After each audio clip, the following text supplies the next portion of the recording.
हम ध्यान करने जा रहे हैं आज शीर्षक पर, फलदायी जीवन का यीशु मसीह बातें शिष्यों से बातें करो। जॉन के सुसमाचार अध्याय 15 आयत 16 में उसने कहा कि आपने नहीं चुना मैं, परंतु मैंने तुम्हें चुना और तुम्हें नियुक्त किया कि तुम जाकर फल उठाओ और वह तुम्हारा फल बना रहेगा, ताकि तुम जो कुछ भी पिता से मेरे नाम से मांगो वह तुम्हें दे सके। अगर तुम देखो, उस वक्त यीशु ने विशेष रूप से बात की। उससे पहले शिष्य थे, बनने के लिए उठाया पिता भगवान के साथ। इससे पहले कि वह क्रूस पर चढ़ाया जाए, उसने शिष्यों को कई अलग अलग अंतर्दृष्टि दी ताकि वे उसके साथ चल सकें और परमेश्वर द्वारा उनके लिए दी गई आशीर्वाद को समझ सकें। तो वही वह बुलाई थी, अपने जीवन में पूरा करना।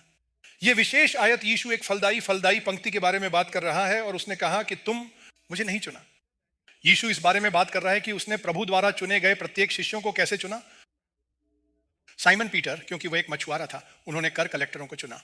वह उन लोगों का चयन कर रहे थे जो डॉक्टर हैं, जो कई अलग अलग जुलूसों में हैं। उन्होंने उन्हें बिल्कुल भी नहीं चुना, परंतु जब वे अपने व्यवसाय में थे तब यीशु उनके जीवन में चला गया और उन्हें चुना। विशेष रूप से उसके लिए कुछ करने के लिए उसे एक मिला, उनके जीवन का उद्देश्य। जैसा कि हम सब बैठे हैं भगवान की उपस्थिति में, हमें यह पहचानना था कि आज सुबह यह भगवान का एक उद्देश्य था हम में से सभी को चुनने में। यह नहीं कि हमने उसे चुना है, ऐसा नहीं है कि हम चले गए उसके वादों के अनुसार कि हम चले गए हैं, उन उपदेशों के अनुसार जो उसने हमें पालन करने के लिए आज्ञा दी है, परंतु उसने हमें एक ईश्वरीय उद्देश्य के साथ चुना है। और यह वचन वह विशेष रूप से कहता है कि मेरा तुम्हारे लिए एक उद्देश्य था। मुझे चुनने का उद्देश्य यह था कि तुम जाकर फल उठाओ और तुम्हारा फल स्थायी हो, बने रहे। जब यीशु को हम में से सभी को चुना गया तो उसे हमसे उम्मीद थी कि हम फलदायी होंगे। जब यीशु ने हमें बुलाया तो उसका उद्देश्य था कि हम फलदायी जीवन जी सकें हमारे जीवन में। यही वह उम्मीद है जिसे उसने कहा, क्या हमारा भगवान एक भगवान है? अपने बच्चों और उसके लोगों को फलदायी आशीर्वाद दें, जो एक बड़ा आशीर्वाद है जिसे हर कोई इच्छा रखता है के लिए। जब भगवान ने आदम को बनाया और पूर्व में उसने उन्हें उत्पत्ति अध्याय में आशीर्वाद दिया। एक आयत 28 यह पहला आशीर्वाद है जो मानव जाति से कहा गया था। यीशु ने कहा कि फलदायी हो और बढ़ो, भगवान ने कहा कि फलदायी और गुणा करो। यही पिता ईश्वर का आशीर्वाद है जिसे उसने बनाया था। उसने कहा कि मैं चाहता हूं कि आप बने, फलदायी हो और गुणा करो और पूरी को भर दो धरती। जब ईश्वर इब्राहिम के पास आए तो उन्हें यह आशीर्वाद दिया, भगवान ने उसे एक दिया। उत्पत्ति अध्याय 12 आयत 2 से 3 में हम 7 आशीर्वाद देखते हैं जो ईश्वर ने इब्राहिम को दिए। और पहला आशीर्वाद फलदायी आशीर्वाद था, मैं तुम्हें फलदायी बनाऊंगा, मैं तुम्हें एक महान राष्ट्र बना दूंगा। महान राष्ट्र इब्राहिम, तू फलदायी होगा, यही आशीर्वाद था जिसे भगवान ने दिया था। भगवान का हम में से हर एक के लिए यही इरादा है कि हम फलदायी बने हमारे जीवन में। भजन कहावत है, भजन 90 2 आयत 13 से 15 विशेष रूप से हम देखें कि भगवान क्या करेगा। परमेश्वर के संतान जो अपने स्वयं में लगाए गए हैं, जो चर्च में हैं, वृद्धावस्था में भी फलदायी होने दें। भजन लेखक द्वारा भविष्यवाणी के रूप में बोला गया वादा भजन बाइंडिंग में देखा जा सकता है। आयतें 13 से 15, इसलिए हम सभी के पास यह महान आशीर्वाद है कि भगवान ने हमें दिया है कि हम फलदायी होंगे हमारे जीवन में हर पहलू में। उस भगवान हमें इब्राहिम बनने के लिए बुलाया है क्योंकि फलदायी था, जो आशीर्वाद उसे मिला। एडम और ईव फलदायी थे आशीर्वाद के कारण।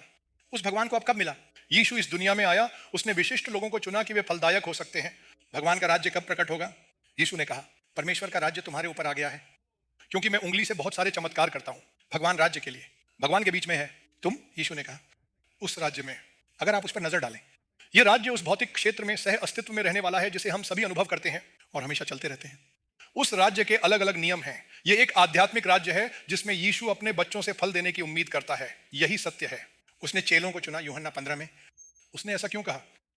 मैं शराब हूं, अब शाखाएं हैं जो अंदर रहता है, मैं उसमें बहुत फल देता हूं, मेरे बिना तुम कुछ नहीं कर सकते। इसलिए जब परमेश्वर ने अपना राज्य बनाया और हमें उसमें रहने के लिए आमंत्रित किया तो उसने यह चाहा कि हम उसमें सफल और संपन्न हों। परमेश्वर के राज्य में फलदायिता उस भौतिक फलदायिता से और अधिक महत्वपूर्ण है जिसे परमेश्वर ने आशीर्वाद दिया है। क्या और कुछ कर रहा है? आप हमारे शारीरिक में फलदायी होना चाहते हैं, हम बच्चे पैदा करना चाहते हैं, हम चाहते हैं कि बच्चे गुणा करें और हम चाहते हैं कि काम में फलदायी हो हमारे हाथ, हम आशीर्वाद प्राप्त करना चाहते हैं और यह सब सच है। परंतु परमेश्वर आध्यात्मिक क्षेत्र में परमेश्वर की राज्य की एक विशिष्ट फलदायिता पर चर्चा कर रहा है। आप और मैं राज्य में फलदायी होने के लिए बुलाए गए हैं भगवान का, और यह हमारा उद्देश्य है। उसके अंदर रहने के लिए ईश्वर यीशु कई अलग अलग आज्ञाएं और शर्तें दे रहा था जिससे हम फलदायी हो सकते हैं। और पहला यह है कि हमें उसके अंदर रहना होगा जैसा कि वह रहता है पिता भगवान में, तभी जब हम रहते हैं परमेश्वर पिता में, यीशु में, मसीह हम सहन कर पाएंगे। यिर्मयाह में फल अध्याय 17 आयत 8 हम देखते हैं, यिर्मयाह कहते हैं क्योंकि वह एक पेड़ की तरह होगा जो पानी के किनारे लगाया गया है, जो नदी के किनारे अपनी जड़ों को फैलाता है और इच्छा रखता है। जब वह आता है तो डरे नहीं, लेकिन उसकी पत्तियां हरी होंगी और सूखे के समय चिंतित नहीं होंगी। और वह यही बात कर रहा है, नहीं होगा। वह फल पैदा होते देखता है। वह उस व्यक्ति के बारे में बात कर रहा है जो भगवान को छूता है। कौन हमेशा पानी के पास रहता है, जिसे हर समय नदी में आने वाले पानी से खिलाया जा रहा है और वह कभी भी सूख नहीं पाएगा। तो यह आशीर्वाद था जो यिर्मयाह अपने लोगों के लिए बात कर रहा है। परमेश्वर के राज्य में फल निकालने के लिए हमें रहना पड़ा, हमें उसमें रहना पड़ा। लंदन के पास में महल, उन्होंने अचानक इस छोटे से पौधे को देखा।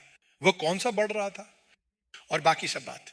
उस क्षेत्र के आसपास के पौधे वास्तव में उपजाऊ नहीं थे, लेकिन यह विशेष पौधा वास्तव में पनप रहा था और यह बिना किसी समस्या के हर समय फूल और फल रहा था। बिल्कुल भी नहीं। इसलिए वे जानने की कोशिश कर रहे थे कि यह एक पौधा हमेशा उपजाऊ कैसे रहता है। और फिर उन्होंने जांच की कि उन्हें पता चला कि इस विशेष पौधे की एक जड़ थी जो वास्तव में जा रही थी।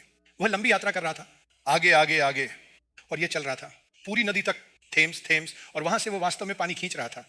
इसलिए उसने कहा कि यह कभी भी सूखा नहीं था, भले ही बाकी सब बात। पौधे सूख रहे थे और वह बने रहने का अद्भुत अनुभव क्या होता है? मसीह, जब हम उसमें रहते हैं, जब हम का हिस्सा होते हैं, हमारे जीवन में उसके आशीर्वाद, तब हम प्रभु की महिमा के लिए बहुत सारे फल निकाल पाएंगे। भजन बनाम भजन 1 आयत 123 कहता है कि वह आदमी धन्य है जो चलता है न कि अधर्मी की सलाह पर ध्यान दे। अब पापियों के रास्ते पर बैठता है। अब वह अपमानजनक की सीट पर नहीं बैठता, लेकिन उसका आनंद है का नियम। भगवान, इसका मतलब है कि वह कानून का पालन करता है। प्रभु की व्यवस्था के अनुसार भोजन किया जा रहा है, सब कुछ शामिल है उनके जीवन में वक्त, और वह अपने कानून में ध्यान करता है। दिन रात वो करेगा।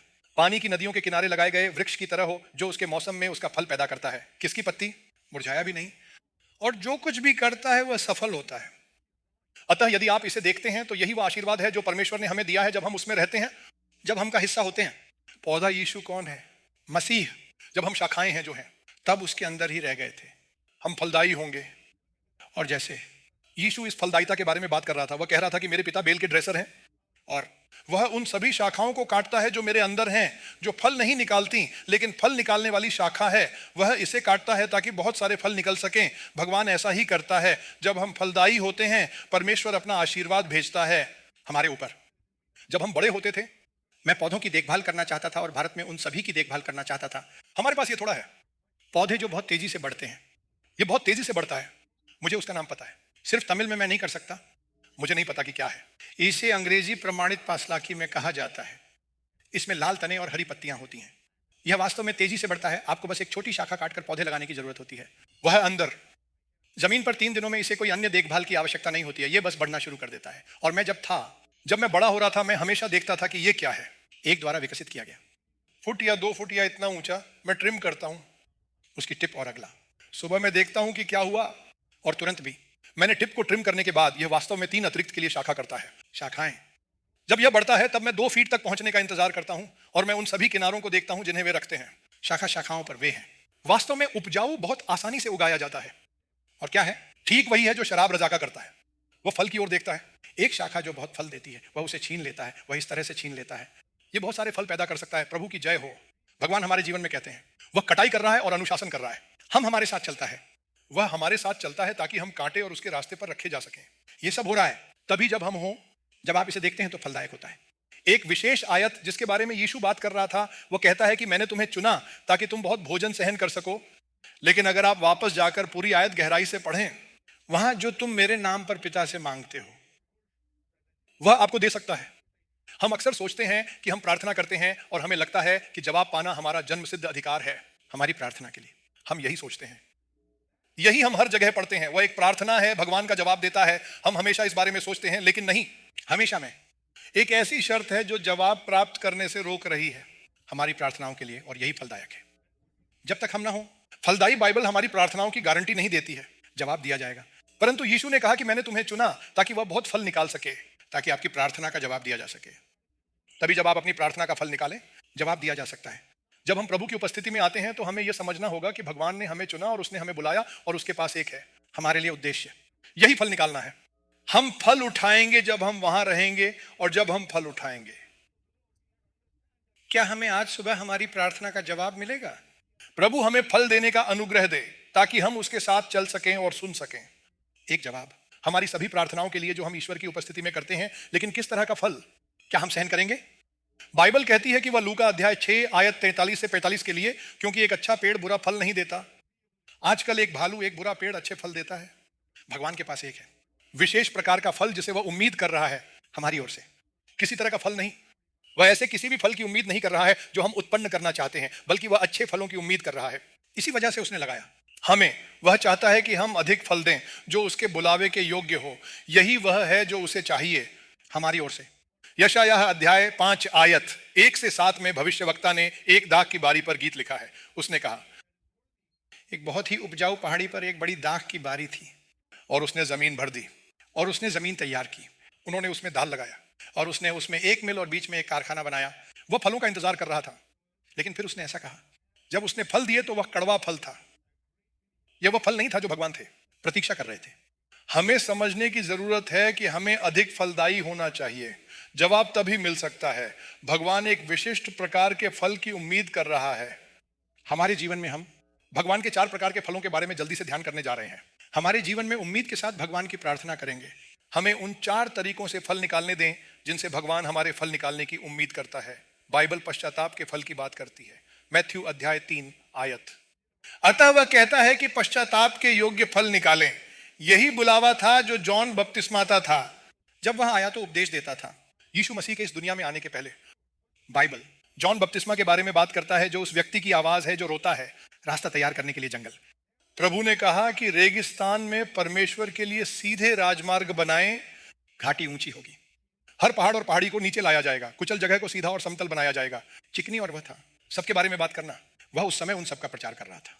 उन्होंने यह विशेष बयान दिया। उसने ऐसा कहा, देना फल पश्चाताप के योग्य फल पैदा करते हैं। वह उन सब फरीसियों से बात कर रहा था जो उसे सुनने आए थे। जब उसने सब देखा तो उपदेश दिया। उनमें से उसने कहा कि पुराने क्रूर सांप जिन्हें आपको भागने की कला सिखाई, आने वाली निंदा और तबाही के बारे में बताएं। उन्होंने कहा कि खुद को इब्राहिम के बच्चे कहने का सपना भी मत देखो, क्योंकि ईश्वर इन पत्थरों से इब्राहिम के लिए बच्चे बना सकता है। तुम्हें उसके बच्चे होने की जरूरत नहीं है। वह उन पत्थरों का चयन कर सकता है जो वह इब्राहिम के लिए बच्चे बना सकता है, जो प्रतीक्षा नहीं कर रहा तुम्हारे ऊपर, लेकिन तुम्हें फल निकालना पड़ा। सर्वशक्तिमान के संतान कहलाने के लिए यही एक मार्ग था। प्रचार करते हुए उसने कहा कि तुम्हें पश्चाताप के योग्य फल उत्पन्न करने चाहिए, और वह सबको बुला रहा था आकर बपतिस्मा लेने के लिए। उसके साथ नदी में यह एक निशाना है पश्चाताप के लिए। वह कह रहा था कि आप दोनों तरीके नहीं अपना सकते, आप ऐसा नहीं कह सकते, मैं बस करूंगा, यहां आकर कुछ करो और फिर चला जाऊंगा। अपने अनुसार जीने, अपने तरीके से जीने। वह चाहता था कि बपतिस्मा का पवित्र संस्कार हो, जिसे उसने प्रचारित करना शुरू किया। जब आप वापस जाकर पुरानी वसीयत को पढ़ते हैं, हम बपतिस्मा का पवित्र संस्कार बिल्कुल नहीं देखते हैं। बाइबल में कहीं नहीं कहा गया था कि आपको बपतिस्मा लेना होगा। बाइबल के बारे में बात करती है, किसी का खतना हो रहा है, पर एक नया तरीके का आदेश है। भगवान के राज्य में नया आदेश, वह यीशु मसीह उद्घाटन करने आए। वह यहां पहुंचे साम्राज्य लाने के लिए। भगवान गति में है और भगवान के उस राज्य का एक अलग नियम है, और वह नियम यह है कि आपको पश्चाताप के योग्य फल देना होगा। इसका मतलब है कि आपको बपतिस्मा लेने की जरूरत है। आपको अंदर जाना होगा, पानी और घोषणा करें कि आपका स्वीकार करना भगवान यीशु मसीह, और उस पर विश्वास करो और उद्धार करो। तब तुम उसके लिए रह सकते हो। तब तुम अपराधियों के सामने मर गए और तुम उठाए गए। धार्मिकता और उसमें राज्य का सिद्धांत है। परमेश्वर और यीशु परमेश्वर के राज्य के लिए आए थे। तब जॉन कह रहा है कि तुम्हारे पास था फल निकालने के लिए। क्या तुम्हें पश्चाताप होगा? आप कह रहे थे कि आपको साहसिक रूप से खड़े होने और अपने विश्वास की घोषणा करने में सक्षम होना चाहिए। जब आप विश्वास करते हैं और फिर उस विश्वास की घोषणा करें सार्वजनिक रूप से और दावा करना, तो तुम्हारे मुंह में क्या है? आप सक्षम होंगे उस रास्ते में चलने के लिए जो बपतिस्मा का पवित्र है, जो कि जॉन और यीशु को संस्थान में आया था, उसे ले गए। उस समय जॉन ने कुछ कहा, देखो मैं तुम्हें पानी से बपतिस्मा देता हूं, परंतु तुम्हारे बीच एक महान व्यक्ति खड़ा है, वह बपतिस्मा लेगा। तुम पवित्र आत्मा और आग के साथ, यही उस पवित्र आत्मा का अनुभव है जो यीशु मसीह था, आने जा रहे हैं। और यीशु मसीह को छोड़कर सभी पर बातें कब डालें? वह भी बपतिस्मा लेने के लिए खुद जॉन के पास आया था। जॉन यह कह रहा था, तुम्हारे लिए कोई जरूरत नहीं है, किसी भी पाप को स्वीकार करें, वहां नहीं है। आपको पश्चाताप करने की जरूरत है क्योंकि आप पापहीन हैं। तो मेरे पास क्यों है? तुम्हें यह बपतिस्मा देने के लिए। लेकिन यीशु ने कहा, और उससे कहा, हमारे लिए सब कुछ पूरा करना सही है, धार्मिकता, सारी धार्मिकता, इसलिए मुझे अनुमति दें। और यीशु ने स्वयं आज्ञाकारी बपतिस्मा लिया था, उसी सिद्धांत का पालन करना जिसे बाइबल में परमेश्वर के वचन में बुलाया जा रहा था। तब जब यीशु मसीह स्वर्ग चला गया, तब उसने अपने चेलों को महत्वपूर्ण आदेश दिया। वह आज्ञा यही थी, सारी दुनिया में जाओ और सुसमाचार का प्रचार करें, और पिता और पुत्र और पवित्र के नाम से सबको बपतिस्मा दें। आत्मा, यह बपतिस्मा का जनादेश है जो पहले रखा गया था। हम सब अलग अलग से आए हैं, पृष्ठभूमि का उपयोग किया। जब मैं बड़ा हो रहा था, एक चर्च में भी जो विश्वास नहीं करता था या कोई गतिविधि नहीं की, बिल्कुल नहीं, के बारे में प्रचार या सिखाना, पश्चाताप का यह बपतिस्मा, और हमने बच्चों के रूप में बपतिस्मा लिया। और ये ठीक है, ये क्या था, लेकिन हम बहुत भ्रमित हैं। बपतिस्मा क्या है, बपतिस्मा क्या है, समर्पण क्या है, ये सब हम भ्रमित और याद करना, ये सब एक साथ और कहते हैं कि ये बपतिस्मा है। कई जगहों पर हम ऐसे विश्वास करते हैं, फिर भी लेकिन शब्द भगवान का ये स्पष्ट है, ये बपतिस्मा पश्चाताप के बाद आता है। ये पश्चाताप का फल है जब तक कि आप ये महसूस करने में सक्षम नहीं हो जाते कि आप हैं, आप पापी हैं और आप हैं। कह सकते हैं कि आई मेरा पश्चाताप करो पाप और मैं यीशु को स्वीकार करता हूं मसीह मेरे निजी उद्धारकर्ता के रूप में। जब तक तुम नहीं करो और फिर बपतिस्मा लें, इसे वह बपतिस्मा नहीं माना जाता है जो बाइबल हमें करने के लिए सिखा रही है। और इस पश्चाताप का अर्थ है, इतनी सारी बातें हैं। पश्चाताप का मतलब है कि हमें पाप से दूर जाने की आवश्यकता होती है। तब आप हर दिन पश्चाताप नहीं कह सकते और फिर से वही काम नहीं कर सकते, और आपको पश्चाताप करने का स्रोत नहीं कहते हैं। यही पश्चाताप का फल है, बाइबल इसके बारे में सिखा रही है। भगवान का वचन डेविड के अनुभव को उजागर करता है। उसने पाप किया और रोया, और उसने रोया और उपवास किया परमेश्वर की उपस्थिति में, और वह दूर चला गया। पाप, वह उस पाप को खुद से हटाने में सक्षम था। यह सब अपने जीवन में, और वह पश्चाताप जीवन में चलने में सक्षम था, और यही है अधिकार का फल। आज सुबह भगवान हमें पश्चाताप करने के लिए कह रहे हैं। भगवान हम में से कुछ को चुनौती दे रहे हैं, कहने के लिए, यदि तुम्हें बपतिस्मा नहीं दिया गया है, पानी में पश्चाताप होने के बाद, अपने सार्वजनिक स्वीकारोक्ति की घोषणा करने के बाद, भगवान यीशु में विश्वास, मसीह में तुम्हें आने और मुझसे बात करने के लिए आमंत्रित करता हूं। अगले महीने या अगले महीने आपके पास बपतिस्मा सेवा होगी कि हम सक्षम होंगे। क्या आपने चर्च सेवा में यहां बपतिस्मा लिया है? लेकिन यह कुछ ऐसा है, ईश्वर स्वयं यीशु मसीह के लिए सभी का आश्रय है। नए वसीयत में बपतिस्मा लिया गया, हम इसे हर जगह देखते हैं। लोग पश्चाताप हुआ, उन्हें बपतिस्मा दिया गया। 3000 तक लोगों ने प्रभु का वचन सुना, यही भाषण था पेंटेकोस्ट के दिन, और बाइबल कहती है कि वे सभी बपतिस्मा लेते हैं। उन्हें ईमानदारों के रूप में गिना जाता था।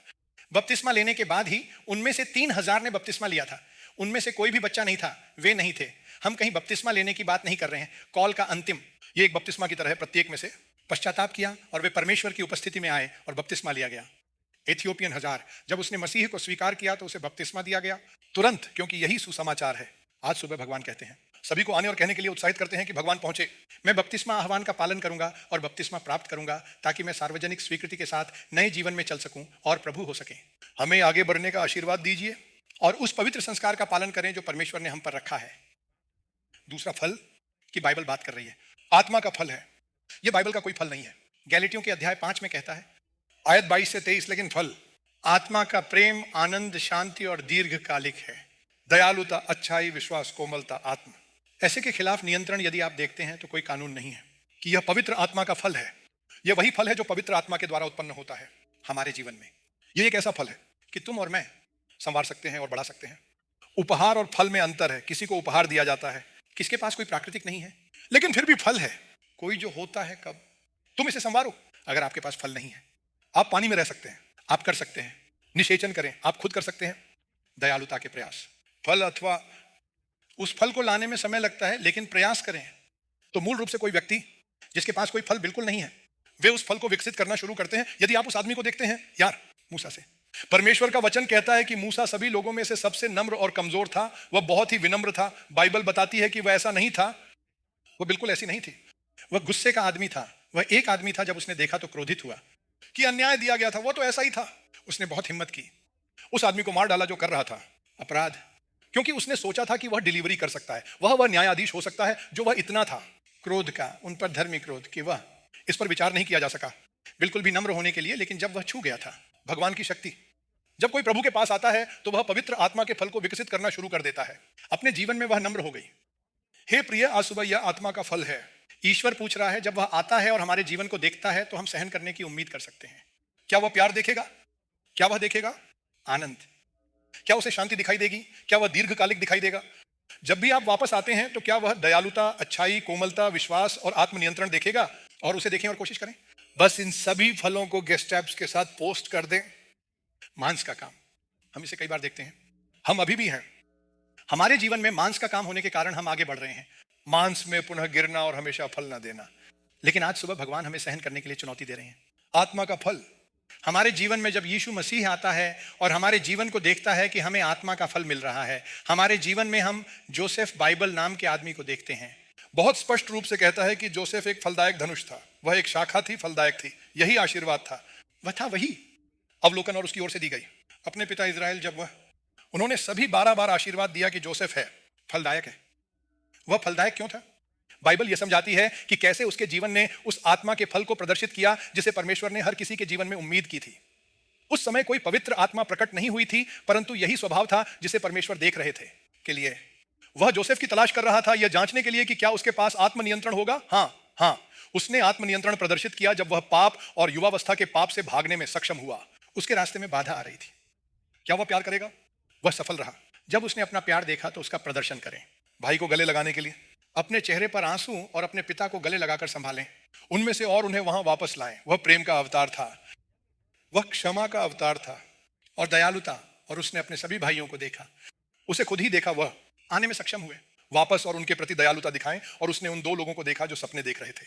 रात में, उस रात उसने उन पर दया की। उसने दिया, उन्हें व्याख्या करती है सपनों से, क्योंकि उसने देखा कि उनके दिल हिल गए। वे चिंतित थे, वे चिंतित थे। एकमात्र प्रिय पिता, वह आत्मा का फल है जो योसेफ था, और वह परमेश्वर के वचन और वचन का पालन करता था। ईश्वर ने उसकी परीक्षा की, उसने यह फल विकसित किया हर दिन। जब वह कठिनाइयों से गुजरा तो वह विचलित नहीं हुआ, वह निराश नहीं हुआ, और वह परमेश्वर की उपस्थिति से अपने कदम पीछे नहीं खींचा। इसके बजाय उसने और अधिक फल देने लगा और अधिक फल देने लगा। भगवान ने उसे कई बार छंटाई और पुनः छंटाई की। वहां वो बहुत सहन करने लगा। फल, भगवान उसे एक ऐसी जगह ले आए जहां वह इतना फलदायक था कि उसे ले जा सके। पूरे राष्ट्र की देखभाल। वास्तव में प्रिय, और क्या आप जेल की स्थिति से गुजर रहे हैं आपके जीवन में? क्या आप गुजर रहे हैं? आपके जीवन में कठिनाइयों का रास्ता है। उम्मीद करें कि आपके जीवन में भगवान की छंटाई आएगी ताकि आप कर सकें अगला पदोन्नति प्राप्त करें जो आपका इंतजार कर रहा है, ताकि आप उस जगह पर बढ़ सकें। अल्लाह ने आपके लिए जो उद्देश्य निर्धारित किया है उसे प्राप्त करने के लिए तैयार रहें। यही फलदायक है जिंदगी जिसे भगवान ने हम में से सभी के लिए रखा है। सबसे पहले हमें पश्चाताप के योग्य फल निकालने की जरूरत है। दूसरी बात, हमें आत्मा का फल निकालने की जरूरत है। तीसरा, बाइबल कहती है कि हमें शब्द में फलदायी होने की जरूरत है। भगवान बाइबल मैथ्यू में कहती है, अध्याय 13 आयत 23, परंतु जो अच्छी जमीन पर एक वंश प्राप्त करता है वह है जो सुनता है शब्द और समझता है। कौन वास्तव में फल पैदा करता है और लगभग 100 गुना, लगभग 60 और लगभग 30 गुना पैदा करता है। यदि आप इसे देखते हैं तो भगवान का एक शब्द है जो हमारे जीवन में आता है।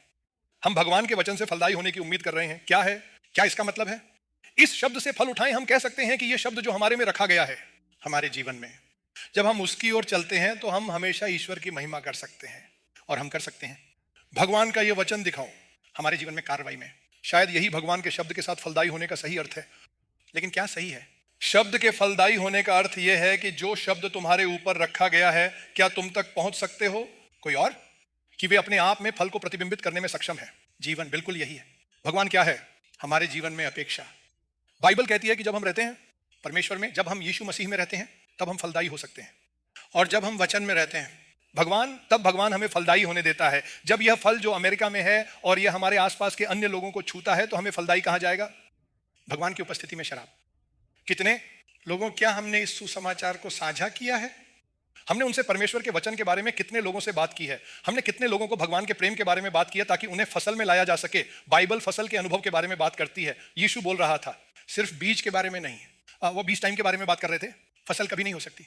पूरे इतिहास से इसे हटा दिया जाए और फिर से जांचा जाए, जब भी मानव जाति हो वहां एक बीज का समय है। हमेशा फसल की आशा रखी जाती है। यीशु एक की उम्मीद कर रहा था। हर सुबह हमारे दिलों में बोए गए सभी बीज की फसल हम कर सकते हैं। केवल एक दिन हम बीज के साथ यहां आते हैं भगवान के वचन से। क्या वहां है? क्या उस शब्द का कोई फल है जो हम प्राप्त कर रहे हैं? क्या हम शब्द प्राप्त कर रहे हैं और बस इसे रखते हैं हमारे दिल में और सिर्फ में, इसे ऐसे ही छोड़ दें? या क्या हम बाहर जा सकते हैं और उस शब्द को दूसरों से साझा कर सकते हैं ताकि हम दूसरों को अंदर ला सकें? भगवान का राज्य, बाइबल हमारे जीवन में आध्यात्मिक माता पिता की उम्मीद कर रही है।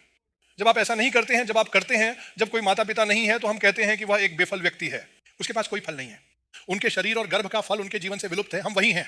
कहें लेकिन कैसे हो सकता है? जब हम राज्य होंगे तो क्या यह भिन्न होगा भगवान के लिए? जब हम कह रहे हैं कि हम राज्य में हैं भगवान और हम फलदायक, लेकिन हमारे पास नहीं है बच्चे या संतान, आध्यात्मिक संतान जिसे हमने यीशु मसीह का परिचय दिया है। आज सुबह भगवान की चुनौती बड़ी है। हम में से प्रत्येक वापस जाते हैं और जानते हैं कि हमने आध्यात्मिक क्षेत्र में कितने बच्चे पैदा किए हैं। कितने लोगों ने स्वीकार किया है यीशु मसीह? क्योंकि हमने उन्हें भगवान यीशु मसीह के बारे में बताया है, क्योंकि हमने ये शब्द साझा किया है जो हमें चर्च में मिला है भगवान के वचन से। जब पवित्र आत्मा हमसे बात कर रही है तो यही परमेश्वर के वचन की फलदायिता है जिसे परमेश्वर उम्मीद कर रहा है हमारे जीवन में। यदि आप थोड़ा मुंह खोलते हैं तो भगवान आपको फल देने में सक्षम होने और आने वाले लोगों के समूह के साथ प्रभु को देखने में सक्षम होने में मदद करेंगे। परमेश्वर की उपस्थिति में एक शक्तिशाली के रूप में बहुत सारे लोग, मैंने कुछ समय पहले साझा किया, वहां यह बहुत पुराना था। आंटी कौन है? वह हमारे बहुत करीब और प्रिय थी और वह सामाजिक सुरक्षा में रह रही थी, यही उसका था, यह उसकी एकमात्र आय थी। लेकिन इसमें भी उसकी आय होगी। आओ और हमें एक दे दो, प्रत्येक महीने प्रचार या सुसमाचार मंत्रालय की पेशकश दें और कृपया उसे बताएं। हमें मत दे क्योंकि आपको बहुत जरूरत है। लेकिन उन्होंने नहीं कहा नहीं, वास्तव में आप मेरे आशीर्वाद में बाधा बन रहे हैं। मुझे आपको कुछ बलि चढ़ानी थी, वह यही कह रही थी, और हमने सोचा कि यह सब एक शारीरिक बलि थी, लेकिन असल में वह मंत्रालय के लिए प्रार्थना कर रही थी। ईश्वर की योजना क्या है? हमने प्रचार करना शुरू कर दिया, रेडियो के लिए अफ्रीका में भगवान का शब्द, सभी 10-30 देशों और कई लोगों में मसीह को स्वीकार किया। और कुछ समय बाद उनका निधन हुआ। उसके निधन के बाद कई लोगों ने कहा, कुछ साल बाद मुझे एक पत्र मिला, उस चाची की बेटी से लिखा पत्र, मुझे उम्मीद नहीं थी। उसकी ओर से बहुत बहुत लंबे समय के बाद अचानक मुझे पत्र लिखा। ईमेल कहते हैं कि क्या आपके पास अभी भी यह ईमेल है, क्या आप अभी भी इसका इस्तेमाल करते हैं? और मैंने हाँ जवाब दिया। उसने कहा कि मुझे करना चाहिए, तुम्हें कुछ बताओ हुआ। मैं हर बार अपनी माँ से झगड़ा करती जब वह तुम्हें बलि दे रही थी। वह कहेंगे कि तुम हो, बस तुम्हारा पैसा बर्बाद करता है, मेरे पास अपना है, अलग मंत्रालय को न देकर मुझे ही प्रदान करें, मैं इसे प्रबंधित करूंगा। तुम हमेशा उसके साथ संघर्ष करते हो, मैं उसके साथ बहस करूंगा क्योंकि मेरे मानवीय स्वभाव में। लेकिन एक दिन उसकी मृत्यु से पहले उसने मुझे एक सपना बताया जो उसने उस सपने में देखा था। उसे स्वर्ग में ले जाया गया। वह भगवान के राज्य में जा रही थी और उसने ये देखा, उसने एक देखा समूह, बड़ी संख्या में लोग। वहां कौन था? उसका स्वागत करें क्योंकि उनका था। अपने प्रयासों के माध्यम से मसीह को जाना जाता है, कुछ करने की प्रशंसा करना। और उसने अफ्रीका से लोगों के एक समूह को देखा जो वहां और वह थे। मुझे समझाया कि यह सपना, मुझे समझ में नहीं आया कि यह क्या है के लिए, लेकिन यह कई वर्षों के बाद की बात है। मैं जानता हूं कि मैंने कब प्रार्थना की। मैं समझता हूं कि यह एक फीड था। वह पैस तुम्हारे राज्य में बेच दिया जो प्रचार करता है, अफ्रीका में भगवान का राज्य। तब उसने इसे अपने लिए फल बना लिया जब वह अनंत काल में जाती है। प्रिय, यही वह फल है जिसे यीशु उम्मीद कर रहा है। जब हम परमेश्वर की उपस्थिति में जाएंगे तो कितने लोग कहेंगे कि हमने उनको लाया था उनके साथ।